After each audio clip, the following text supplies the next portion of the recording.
నమస్కారం. Youth counter డిబేట్కు స్వాగతం.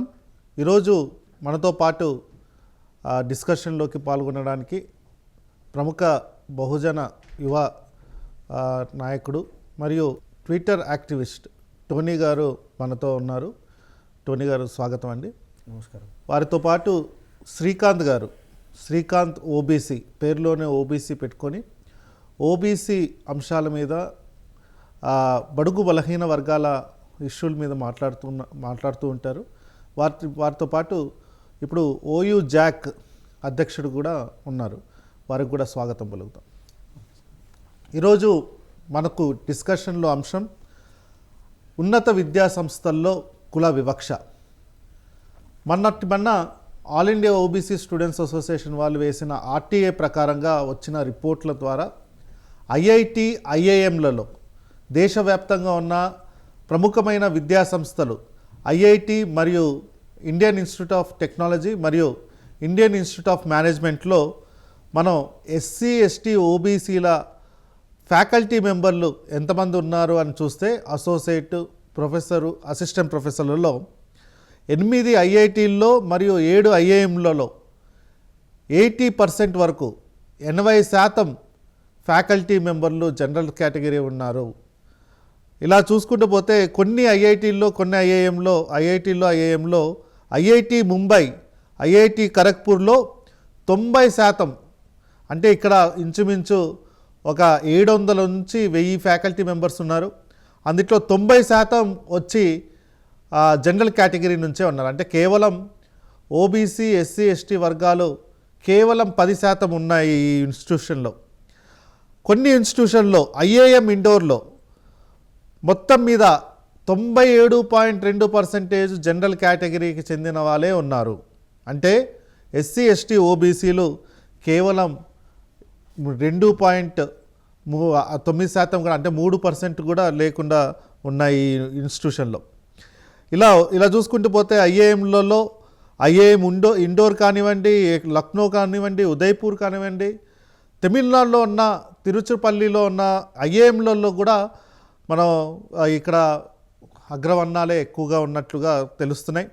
ఐఐటీలో ప్రముఖమైన ఐఐటీలు ఐఐటి మద్రాస్, ఐఐటి ముంబై, ఇలా IIT Kharagpur, IIM Kolkata, IIM Bengaluru, IIM లో కోల్కతా, బెంగళూరు మరియు అహ్మదాబాద్లో ఉన్న ఐఐఎంలో, అంటే ప్రముఖమైన ఐఐఎంస్లో చూసుకున్నట్లయితే ఇందులో కేవలం అగ్రవర్ణాలు మాత్రమే ఉన్నారు. ఎస్సీ, ఎస్టీ, ఓబీసీల శాతం చాలా తక్కువగా ఉంది.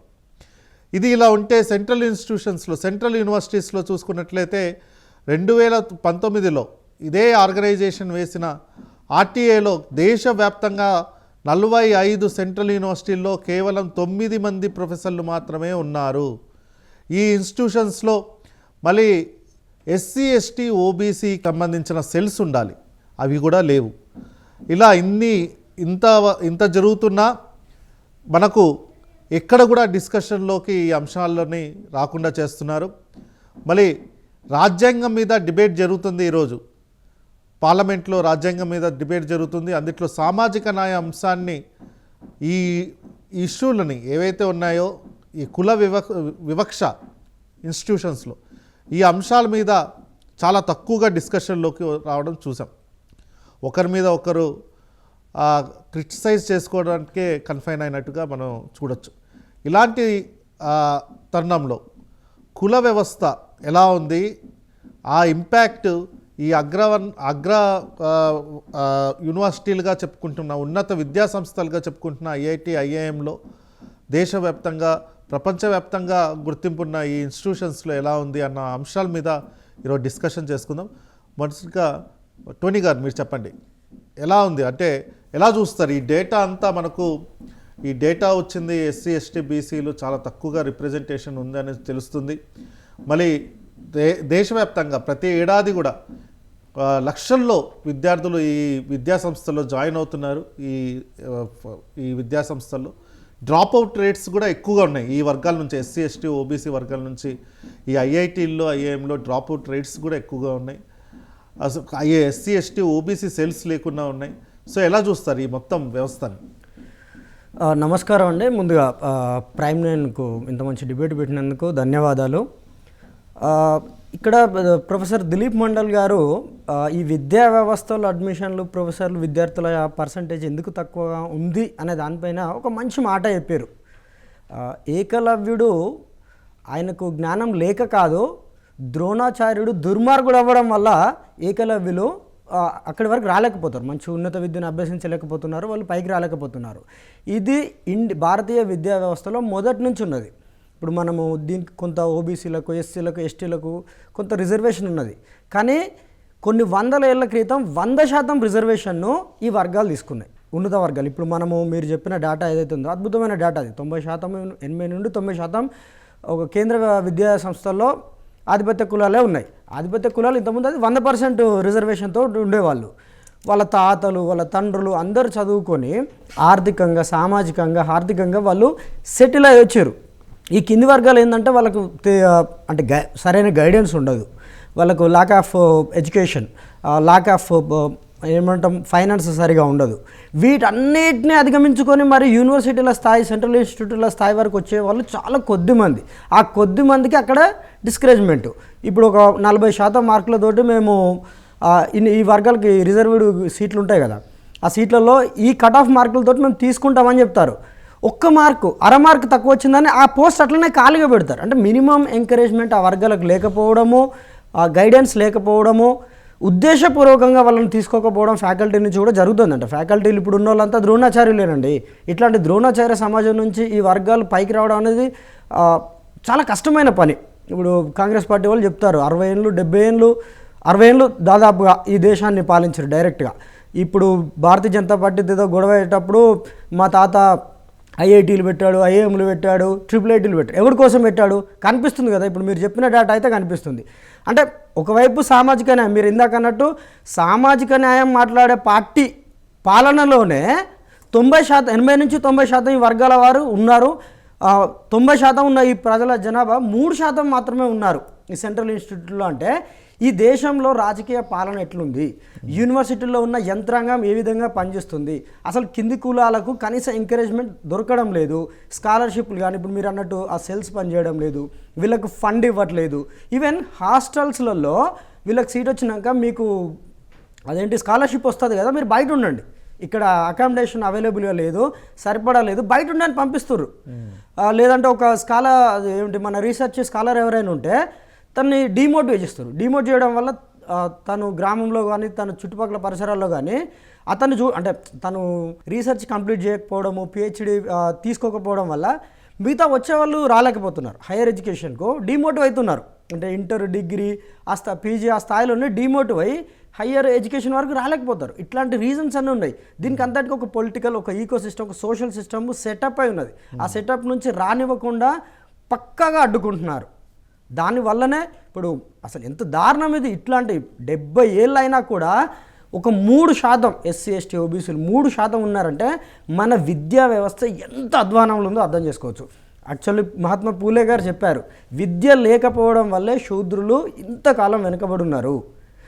ప్రధానమైంది విద్య. కానీ అంటే వీళ్ళు కూడా ఇప్పుడు ఈ సిస్టమ్ కూడా మొదటగా టార్గెట్ చేసుకుంది విద్యనే.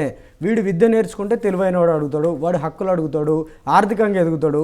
సో వాడిని ముందు కట్ చేసి బానిసగా ఉంచాలి, వెనుకనే ఉంచాలి. అంటే ముందుగా విద్య కట్ చేయాలి. స్టిల్ ఇప్పటికీ అది కంటిన్యూ అవుతూనే ఉంది. కారణం ఇక్కడ ఉండే క్యాస్ట్ సిస్టమ్. ఇంకో కొంచెం డేటాలోకి వెళ్ళిపోతే 13 ఐఏఎంలలో 82.8% జనరల్ కేటగిరీ, 5% ఎస్సీలు, 1% ఎస్టీ, 9.6% ఓబీసీలు. అంటే రాజ్యాంగం ప్రకారంగా 15% ఎస్సీలకి, 7.5% ఎస్టీలకి, 27% ఓబీసీలకు ఉండాలి, అంటే సెంట్రల్ గవర్నమెంట్ జాబ్స్లో. కానీ ఇక్కడ కేవలం 5% ఎస్సీలు, 1% ఎస్టీలు, 9.6% ఓబీసీలు. అలాగే 21 ఐఐటీల్లో 80% జనరల్ కేటగిరీ, 6% మాత్రమే ఎస్సీలు, 1.6% ఎస్టీలు మరియు 11.2% ఓబీసీలు ఉన్నారు. అంటే మనం చూసినట్లయితే ఈ ఐఐటీల్లో, ఐఏఎంలో, మ్యాక్సిమం ఐఐటీల్లో, ఐఏఎంలో ఈ రిజర్వేషన్ పాలసీ ఏదైతే ఉందో దాన్ని పాటించట్లేదు. అంటే ఎస్సీ ఎస్టీకి బీసీలకి సంబంధించిన రిజర్వేషన్ పాలసీ, అంటే రాజ్యాంగం ప్రకారంగా ఇచ్చిన రిజర్వేషన్ పాలసీ. మళ్ళీ ఎలా చూస్తారు శ్రీకాంత్ గారు? మరి ఓబీసీలు 52% అని చెప్పుకుంటున్నారు, ఓబీసీలు ఇవి తెలంగాణలో 60% అని చెప్పుకుంటున్నారు. కానీ వాళ్ళ రిప్రజెంటేషన్ వచ్చేసరికి 10% కూడా కనపడట్లేదు ఈ ఇన్స్టిట్యూషన్స్లో, ఈ ఐఐటీలో కానీ, ఐఏఎంలో కానీ, సెంట్రల్ యూనివర్సిటీలో కానీ. సో దీన్ని ఎలా చూస్తారు మీరు? ఎలా ఈ అంశాన్ని చూస్తారు? మొదటగా ఈ దేశంలో విద్య కోసం మహాత్మా జ్యోతిబా పూలే తన భార్యకు చదువు నేర్పి విద్యను ప్రోత్సహించాడు. ముఖ్యంగా శూద్రులకు విద్య ఉంటేనే వారి జీవితాలు బాగుపడతాయనే ఉద్దేశంతో చేశాడు. తర్వాత క్రమంలో పూలే గారిని ఆదర్శంగా తీసుకొని అంబేద్కర్ గారు భార్య విద్యలో ఎట్లా మన వర్గాల్ని ముందుకు తీసుకుపోవాలనే దృఢ సంకల్పంతో రిజర్వేషన్ల వ్యవస్థను తీసుకొచ్చాడు.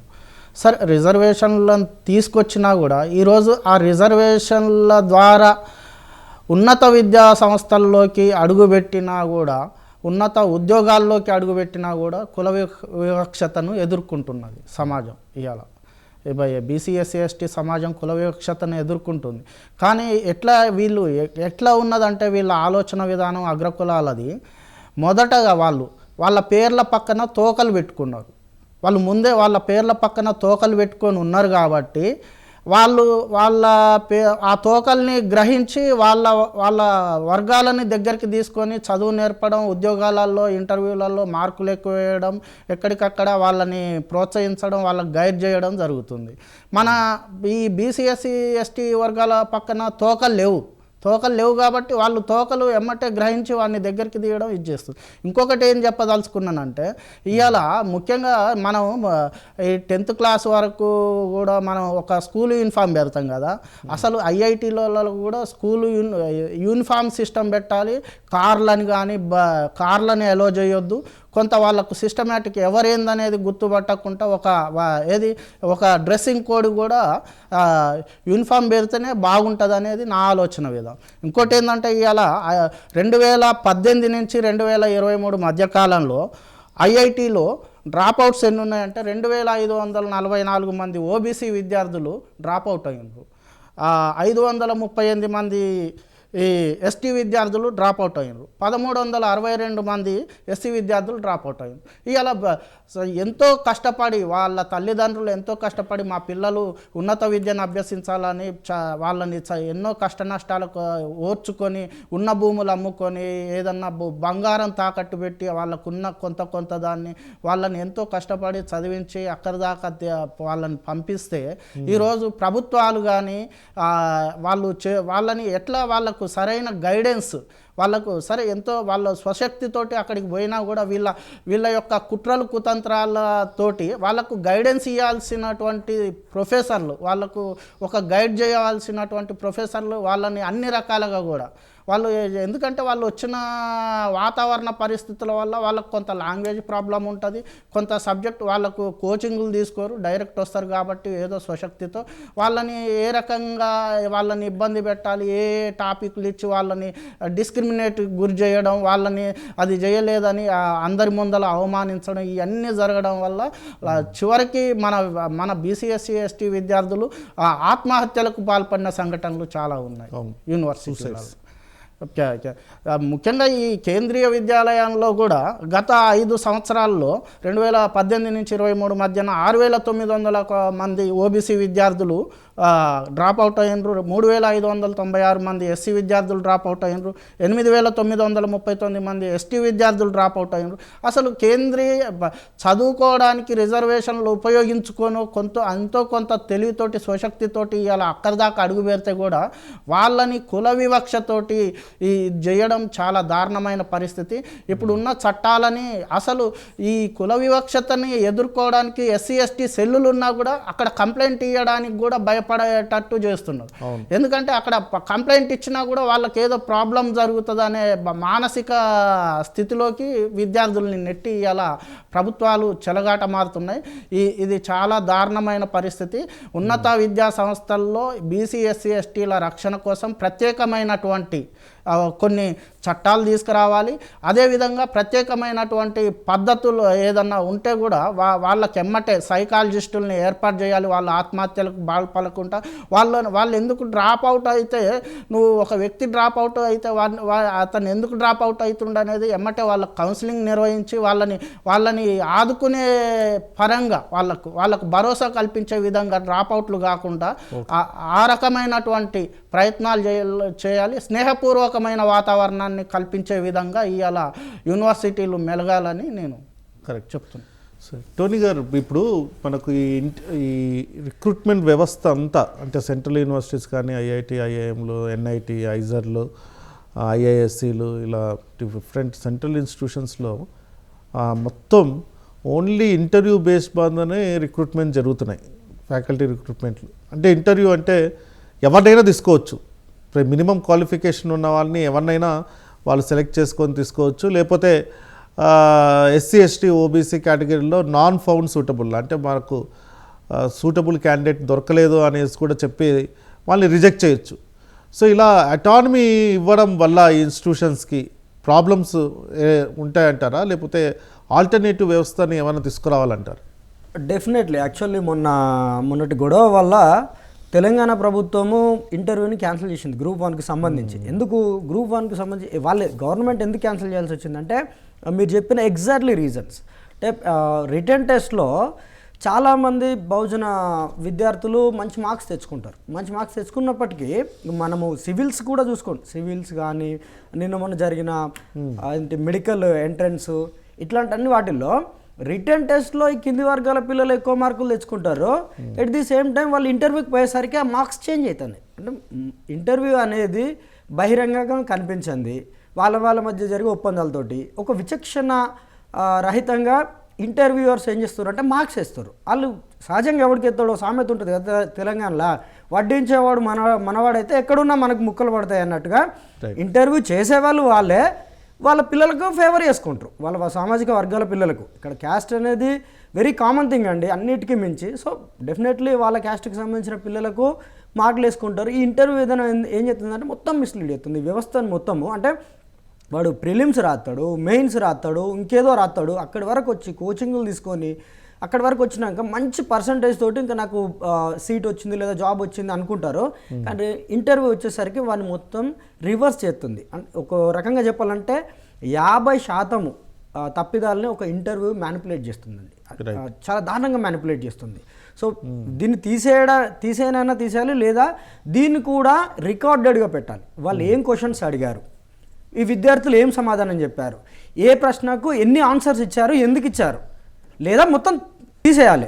అవసరం లేదు, ఎందుకంటే ఆల్రెడీ 2-3 టెస్టులు రాసినాక మళ్ళీ ఇంటర్వ్యూ ఏంది పనికి మాలింది, అవసరమే లేదు. వాడు క్వాలిఫై అయినట్టే కదా అక్కడితోటి. మళ్ళీ ఇంటర్వ్యూ నిర్వహించడం అనేది అది ఖచ్చితంగా అంటే ఉద్దేశపూర్వకంగా వాళ్ళు కల్పించిన ఒక వెసులుబాటే, అంతకుమించి ఏం లేదండి. శ్రీకాంత్ గారు, మీరు ఏం సజెషన్ చేస్తారు అంటే ఈ ఇష్యూకి సజెషన్స్ మీ తరపు నుంచి ఏమి ఇవ్వాలనుకుంటున్నారు గవర్నమెంట్స్కి? ఇందాక టోనీ గారు చెప్పినట్లు తెలంగాణ గవర్నమెంట్ ఇంటర్వ్యూస్ని తీసేసింది. గ్రూప్ 1 గ్రూప్ 2లో ఇంటర్వ్యూ వ్యవస్థనే మొత్తానికి తీసేశారు. సో అదొకటి సజెషన్ వచ్చింది. అలా కాకుండా సెంట్రలైజ్డ్ రిక్రూట్మెంట్ బోర్డ్ లాగా ఏమన్నా పెడితే యూపీఎస్సీ లెక్క ఈ అట్లీస్ట్ ఈ ఇన్స్టిట్యూషన్స్లో మనకు సంబంధించిన అంటే ఎస్సీ ఎస్టీ బీసీలకు సంబంధించిన వాళ్ళు అక్కడ టీచ్ చేయగలుగుతారా, టీచింగ్కి రిక్రూట్ అయ్యి అక్కడ వాళ్ళకి టీచింగ్లోకి వెళ్ళడానికి ఉంటుంది. అంటే ఒకటి ఏంటంటే ఆల్రెడీ ఇన్స్టిట్యూషన్స్లో ఐఐటీలు ఐఐఎంలలో ఎస్సీ ఎస్టీ బీసీలు పిహెచ్డీస్ చేసిన వాళ్ళు ఉన్నారు, పిహెచ్డీ డిగ్రీ పొందిన వాళ్ళు ఇదే ఇన్స్టిట్యూషన్స్ నుంచి ఉన్నారు, వాళ్ళని కూడా రిక్రూట్ చేసుకోవట్లేదు ఇప్పుడు. అంటే ఎలా చూస్తారు ఇది మొత్తానికి? ఇవాళ ఈరోజు రిక్రూట్మెంట్ వ్యవస్థ మొత్తం అది ఎట్లా ఉందంటే మనకు పోస్టులు కల్పించడానికి నోటిఫికేషన్లు ఇస్తాయి, మన వాటా ఎంత ఉన్నదో దాన్ని ప్రకటిస్తారు, అన్నీ చేస్తారు. లాస్ట్కి వచ్చేసరికి దాన్ని మీకు అర్హత లేదు, మీరు ఇంటర్వ్యూ సిస్టమ్ తీసుకొచ్చి ఈ ఇంటర్వ్యూ సిస్టంలో మార్కులు తక్కువ వేసి వాళ్ళని పక్కబెడు. మన వాళ్ళకు జేఆర్ఎఫ్ ఉంటుంది, నెట్ ఉంటుంది, అన్నీ ఉంటాయి, సెట్ ఉంటుంది, అన్ని రకాలు ఉంటాయి, ఆర్టికల్స్ ఉంటాయి, వాళ్ళని అక్కడి దాకా రానియరు.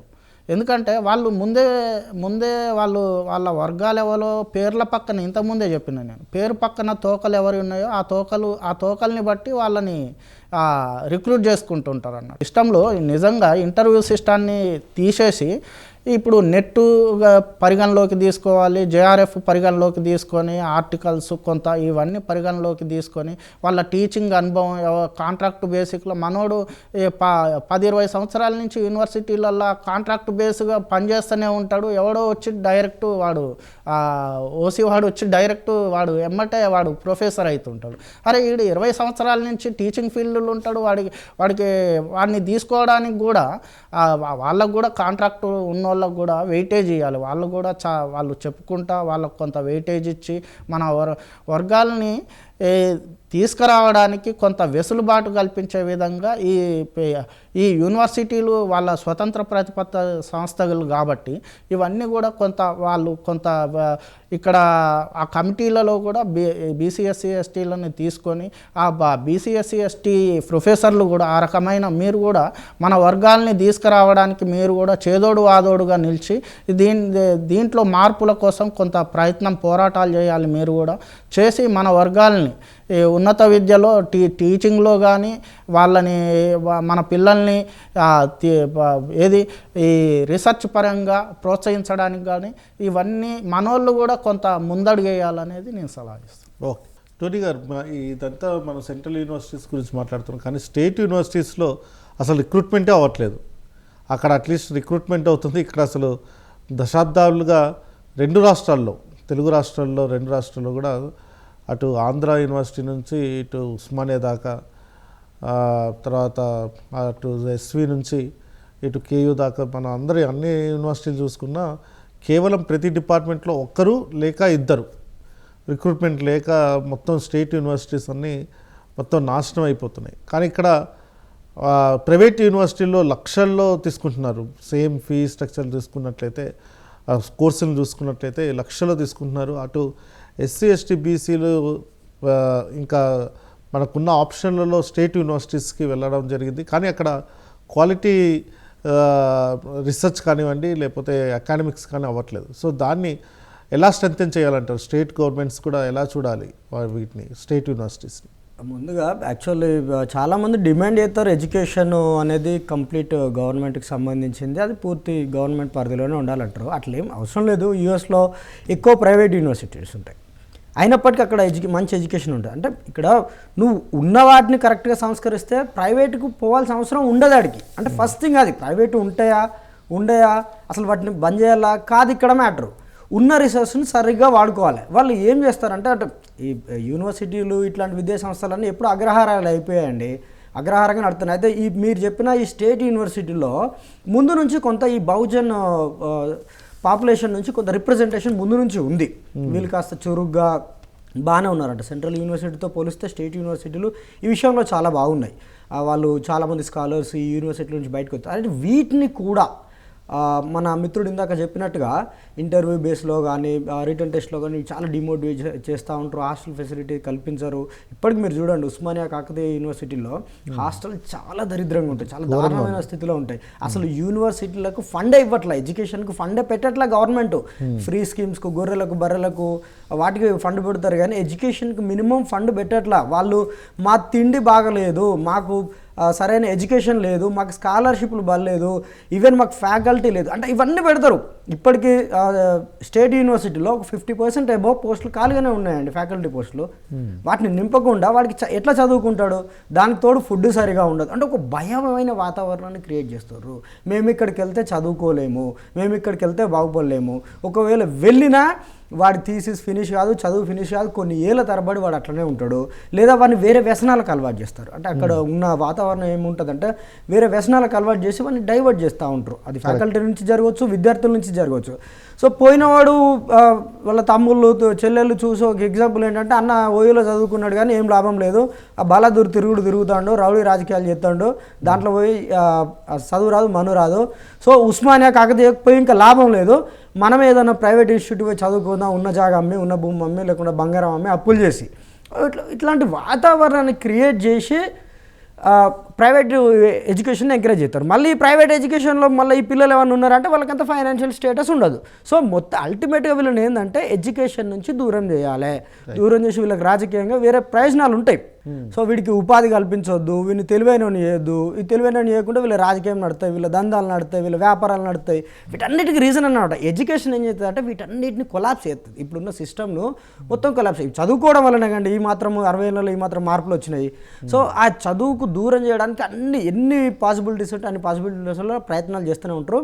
దాంట్లో టార్గెటెడ్ యూనివర్సిటీలు. సో యూనివర్సిటీలో పెద్ద చైతన్యం ఉంటుంది, అక్కడ మంచి ఎడ్యుకేషన్ ఉంటుంది అనే భ్రమను తొలగిస్తారు. సో ముందు వాటిని స్ట్రెంగ్తన్ చేయాలి. వాటిని స్ట్రెంగ్తన్ చేసి అందరికీ సమాన అవకాశాలు ఇవ్వండి. వీడికి ఎక్కువ వాడికి తక్కువేం అవసరంలా, మెరిట్ ప్రకారమే తీసుకోండి. కాకపోతే ఇప్పుడు ఇంతకుముందు ఉన్న ఆ సిస్టమ్ని అట్లీస్ట్ కొనసాగిస్తే చాలు. అప్పుడు ఎన్ని ప్రైవేట్ యూనివర్సిటీలు వచ్చినా వీటికి ఉండేది వీటికి ఉంటుంది, వాటికి ఉండేది వాటికి ఉంటుంది, ఇబ్బంది ఏం కాదు. రైట్.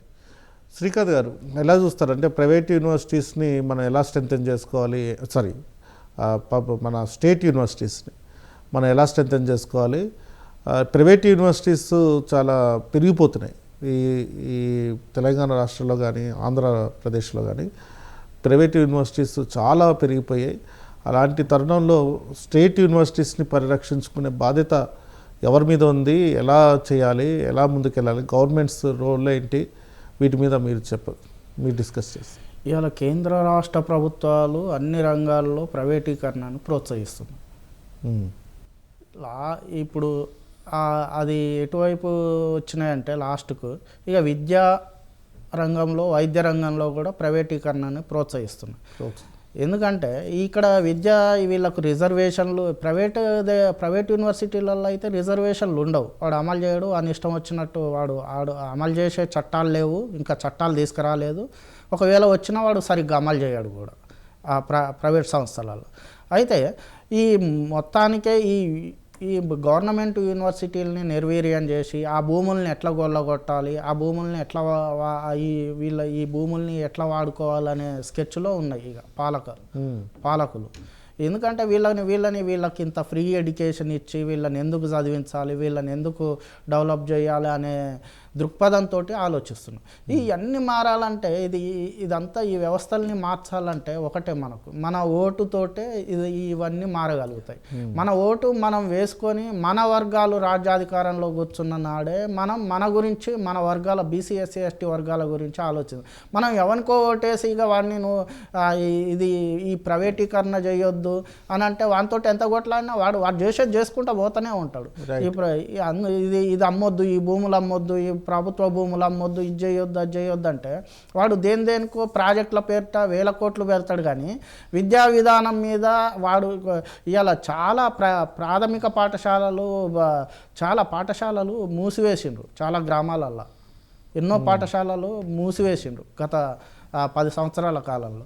ఇవాళ విద్యా వ్యవస్థని వాళ్ళు ఏంటంటే ఆ స్కూళ్ళల్లో పంపిస్తే విద్య అందదు అనే దృక్పథానికి ఫస్ట్ ప్రజల్ని సంసిద్ధం చేస్తారు, మానసికంగా సంసిద్ధం చేసి ప్రైవేట్ విద్యా విధానాన్ని ఇవాళ విద్య కోసం వైద్యం కోసం భూములు అమ్ముకుంటున్నారు, బంగారం అమ్ముకుంటున్నారు, ఆఖరికి తమ కిడ్నీలు కూడా అమ్ముకొని చదివించే దౌర్భాగ్యం ఈ దేశంలో నెలకొన్నది. సో ఎన్ఈపి కూడా చాలా వరకు ఈ వర్గాలకి ఇంపాక్ట్ చేసింది, అడ్వర్స్గా ఇంపాక్ట్ చేసిందని చెప్తున్నారు టోనీ గారు. ఈరోజు విద్యా సంస్థల్లో, ఉన్నత విద్యా సంస్థల్లో కుల వివక్ష అన్న అంశం మీద చర్చలో పాల్గొన్న టోనీ గారికి మరియు శ్రీకాంత్ గారికి ధన్యవాదాలు. మరి ఒక అంశంతో యూత్ కౌంటర్లో కలుద్దాం.